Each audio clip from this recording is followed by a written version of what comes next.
Hello there and welcome back to Ryukyu West. It's actually been a while, but that doesn't really matter, we'll still keep going. What I will be doing, that I probably should have done pretty much a long time ago, to put it that way, is start to try and colonize basically in the Americas, get a colony, get a province here, and then fight colonial wars, which basically I should have started to do ages ago. So let's see, what do we want to change here? We're currently at 31. What we could do is, of course, just focus on trying to get the government tech up. But I think we'll actually go ahead and change one of these to cabinet we want, Grand Army we want, Engineer Corps, military drill, trade policy. I think we'll go for the stability cost. It'll be a little bit higher for a while, but still. We'll be able to live with that. Decrease stability by 3 should also be just fine. There we go, stability up. We do have the 5 colonies, so I think we can actually start sending a colonist here.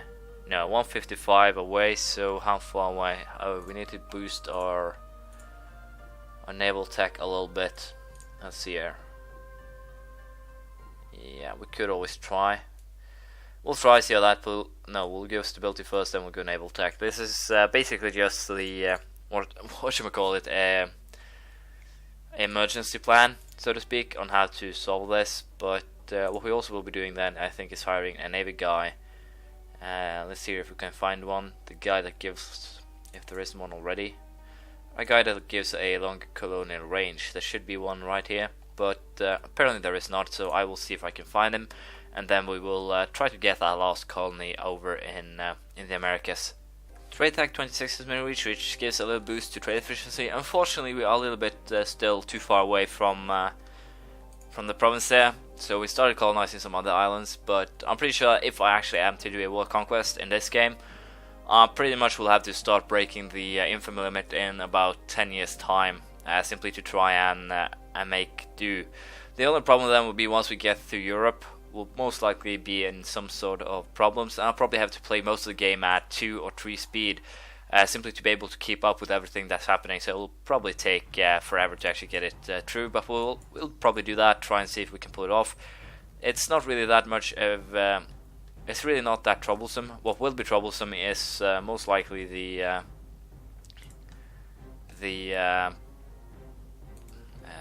will be to actually keep everything on lockdown, on check. But still, we'll have to see. The problems will, as I think I probably said before, will be once we get to trying to take islands and so forth. So we'll most likely focus on taking everything that we can't reach or can reach without using boats first, and then everything else comes in second place, so to speak, on my on what should be focused on. So we'll probably go after Vu now, take Hainan here, and probably cause some other issues. We also back at +3 stability. So yeah, what we will have to do then is most likely build up our armies pretty high. The problem will be it still will take quite a while before I'm actually back in.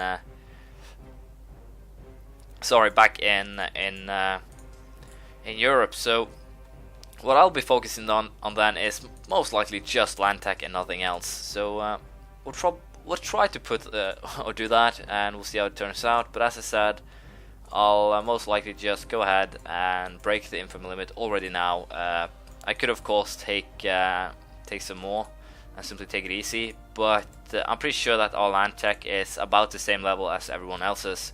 If we do a quick little look on comparison land, 34 someone has, but we are also at 32. So basically there's no big enemies that have better land tech than us. So as long as we now keep on focusing purely on land tech for the remainder of this game, we should be able to pull off, even if we go overextended. The only problem will be that we'll get a bunch of infamy hits, and thus changing to Quest for a New World here was probably the stupidest movement that I did, especially since I will now turn it back. So basically I just wasted a lot of money, 24,000 in 24,000 ducats in basically just gain base tax. But as I was saying, I wasted 24,000 ducats in stability cost right now for no good reason at all. No, I don't want you to give a course on Ming land, I want you to give a course on my land. And yeah, we'll do a reconquest wherever we can though. So we'll not go completely stupid, to put it that way, but still we will be causing some issues. We will be trying to gain land here. So next war that we fight against Ming, we'll most likely just take as much land as we can, and that's actually pretty damn soon. We also want to go quality. Nobles worried, of course, quality as high as possible to have the better troops, and basically just sit by a little bit. We'll probably wait, as I said, a couple more years. Get my, wow, I think Hawaii actually went under there, yeah. But as I said, we'll most likely just wait for a little while, and then we'll see if we can pull this off. Time for war against Ming, and we'll most likely start the breaking of the infamy limit already now. It's 116 years left of the game, but if I am actually to take everything with truces, with everything shit like that, I will most likely have to start now if I actually want it to be possible in this West game. But as I also said, we will not be taking islands. We will be focusing on taking everything that's land-based, and that's basically simply because we will not have the necessary navies that will be necessary. We actually don't have a navy, and we won't be building it up for a while. So the late game for me will most likely just be rebel whacking and going after islands.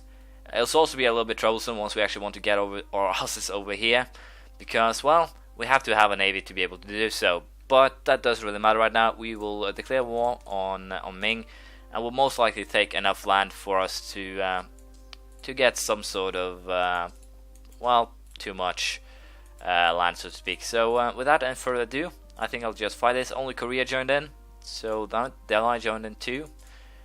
Rajputana, will you guys join in, or are you cowards? Doesn't really matter. As I said, we will be going on infamy limit already now. So basically, I guess I can say that I've already started my late game here. So it will be interesting how this turns out. It'll probably be around 1780 before we start the late game in the other game. So of course it'll be interesting to see how this turns out, but I'm pretty sure we will be able to pull this off without too much trouble. At least I hope so. So also I think I have enough men to actually fight the Ming here. I also want to try and keep war exhaustion down, mostly by just quick sieging everything if possible. But we'll have to see what we can actually pull off. As you can see there, the Ming guys lost basically all their troops, and apparently we have some rebel issues that needs to be fixed here. Who am I actually fighting right now? Rajputana. These guys will be annexed, I think. Yeah, just walk over there. You guys can start with Rajputana, Delhi, and so forth. So we will be taking as much as possible for basically as little as possible. So without any further ado, I'll just get going. As you can see, the first victim has been taken down, Maharashtra. Not really big victim, so to speak, but still, it's everything helps, I guess is what I'm trying to say. And all in all, we'll be trying to siege before we gain any attrition from basically the provinces that we are standing in. But for now, the biggest worry that I have is trying to hunt down these Ming armies. So once that's done, we'll probably just carpet siege. I don't really have to take that many provinces in this war, because I will get the overextension that I need. Overextension, not really that what I was trying to say, but the negative, I guess I should say, is from warfare through this war without any problems at all. So the basically going over the infamy limit will most likely be secured through this war. So I'll just keep on pushing on, see how things work out. Once we have taken Delhi and Rajputana, I think we'll peace out with Ming, and no matter how much or how little land we've taken, it doesn't really matter at that stage. So we'll see how this goes. And this is where we'll actually break the infamy limit by annexing Rajputana. So there we go. Let's see how this actually ends up working out. For now, I'm a little bit concerned, a little bit frightened, but yeah, Baluchistan actually declared war on us right away. This is actually what we want, that people keep on declaring war on us, and we'll most likely keep on building up our armies, navies, attrition most likely over here. Yeah, I'm gaining attrition from Ming, so we'll have to deal with Delhi fast so that I can actually start getting this done. But for now, we are, I think, in fairly good shape. We'll probably, as I said, also rebuild or build some more armies. Probably just some 12,000 men, rebel whackers, so to speak. I think I'll build 36,000 extra now, and simply we'll keep on going with that flow. Build men whenever necessary, and simply don't care about money, because we will have more than enough money for quite a while. So that ain't anything to worry about, is what I'm trying to say, although very gibberishly. So yeah, we'll see how this turns out. Baluchistan declared war on us. Baluchistan doesn't have any troops, so I'm a little bit Madurai. Those guys are actually pretty good to be getting annexed already. So yeah, we'll have to see how this turns out. For now, we are gaining some attrition, as you might imagine, so I think I'll have to cut these guys in half, simply have them retreat. It doesn't really matter if the sieges take forever, as long as I don't gain any attrition, I will be more than happy. So yeah, that's the plan. We'll see how this works out. This is basically, as you can see, a event that happens basically once a month or even twice. It's basically a province that revolts, and that is basically just a repercussion on my my infamy burn, or going over the infamy limit. And it's usually, as you can see, quite the amount of troops here. Basically, I can use these rebels to fight my enemies, even if I wanted to. But that doesn't really matter right now. We'll be trying to deal with them. We also took Delhi, as you can see.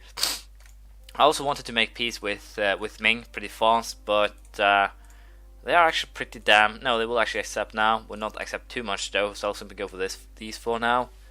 I need to get myself into a little bit of better shape here, because as you can see, we are starting to get some sort of, or some infamy, not infamy, some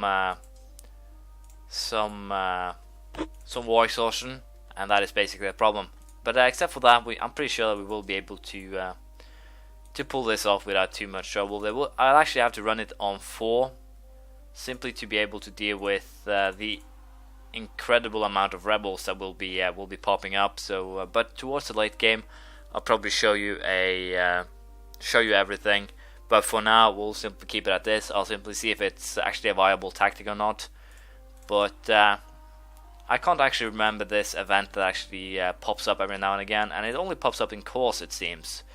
No, not only course, but still, it pops up very damn often, and I find that incredibly weird. But still, that doesn't really matter. As you can see, they actually pop it 2 or twice, I think, there, Momain. Yeah, it actually started a siege. Although I have no idea if the rebels actually are fighting each other, since there are 2 different groups of them. But we still have to deal with them, so it doesn't really help. But at least we're not getting any regular rebels for some reason. But yeah, we'll probably have to deal with this some way or another. I can't actually remember why these events actually happen, so I'll take a little bit check out in the files, see what triggers them. It's probably simply that I'm over the limits. But even so, it's kind of a weird event, I'd say. If it basically screws you over with the amount of land I have, 2 or 3 a month. If I actually get to, as you can see, it's always between up to 20,000 rebels each time. So potentially this will actually screw me over far more than I like to admit. So we'll see how this turns out, because I can't actually remember this event. But then again, it's been a long time since I did this last, so that might be why. But we'll see if we can somehow make gains out of this and turn the tables around. This I just had a very rare battle. This is actually a one of my generals, 6/6 fire and shock, and he went up against a Ryukyu peasant army that had no leader, and he lost. The armies were actually fairly equal, as you can see. The only thing is that they had 2,000 men more. We had more cavalry than them. We had basically we should have beaten them severely, so these guys are actually being very, very annoying. And, well, I'm not actually gaining any war exhaustion, which is kind of good, but still, I'm losing manpower. So we'll very much have to see what that event is, what triggers it. And if it will keep on going, then I basically have started way too soon.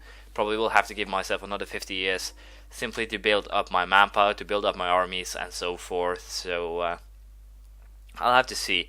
Most likely this will be I'll upload this, but most likely it'll simply be a how not to do it, or what happens when you start too early. But basically I'll I did it the East game the way I did when I took the achievement. I simply want to test this out to see how you would actually have to do it, but this apparently is not the way. And even so, it is kind of weird because I don't remember that event that gives me that actually have given me all of these rebels, because so I'll have to check that out. But we are not that far over the limit, and I'll have to see what actually triggers it, because Hastings are now getting once or twice a month with between 15 and 20k rebels. That's actually, if you check my army here, that's actually about with stiffs 40k, that'll be about 1/5 of my army rising up to fight my army every damn month. I'd also say that these places would be fairly desolate. 48,000 living here. Golconda, I'm pretty sure these with 15, 21, Calicut, Kongu, 20,000 men actually rose up here.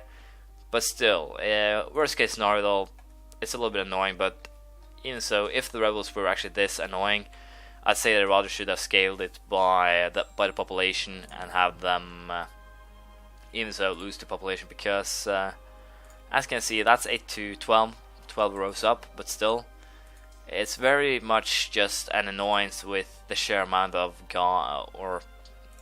asshats that's rising up. So we'll see if we can turn this around and get things going on, well, the right course again. As you can see, at 30,000 noble rebels rose up. I'm wondering what these guys actually want, and if there is something I can do to actually get rid of them. So I think I'll do a quick little check, as I said, on the wiki, because if there is something I can do, go full aristocracy, for example, I'm pretty sure they won't actually opt to rise up in open revolt if I had full aristocracy. So that might be something to think about. But yeah, maybe go full decentralization too for the war extortion laws. I have no idea what actually gives less. Well, we'll figure it out eventually. So yeah, I might actually have to upload this one as how to fail at this. But as you can see here, the rebels are being kind of douchebags. So yeah, I'll end this here. We'll most likely either continue this one, or I'll simply re-record it from the previous save. I keep them in a 2-save rolling one in case I mess up like this. Basically, I'm uploading everything that I record. That's not it, but I want to be able to go back and do it the right way if I do it the wrong way first, and then show you guys how not to do it, or what will happen if you basically, as I did now, start too early and underestimate the bad boy event. So I'll have to check out, find out which event is actually doing this, and find out if it's simply scaled by bad boy. Because if it is scaled by infamy, then we'll basically have to wait far longer. Then we'll probably have to try and take Persia, Khorasan, even try to basically get here before we start our conquest. So basically, I think this West game is more or less ruined. I don't have enough time if I couldn't start now, and if I can't pull this off, and I don't think I can, simply because of the fact that manpower has been dwindling. Other than that, I can fight to some degree, but I probably will have to train about 50,000 extra troops now to use as an attacking force. But it's not really a problem keeping my my war exhaustion low. It's at 0.52 now, but still, once I actually I had these guys standing on the same place and so forth. So once I get a little bit better at organizing these guys, then things will be looking up. But as I said, I'll be checking the event. We'll see if or what I find out, and then if the event is actually one that's scaled by bad boy, I think I'll have to end the West play here. And in return, you'll get some longer East episodes with a little bit more focus and a little bit more strategic talk. I might even try and redo the West game, but I'll probably do this for EU4 too, so I'll probably do East versus West, same type of gameplay there. But that's it. We'll see what I find out, and hopefully we can continue this. Thank you for watching. Please leave a comment, praise, criticism, anything you feel like, and I'll see you around next time. Bye.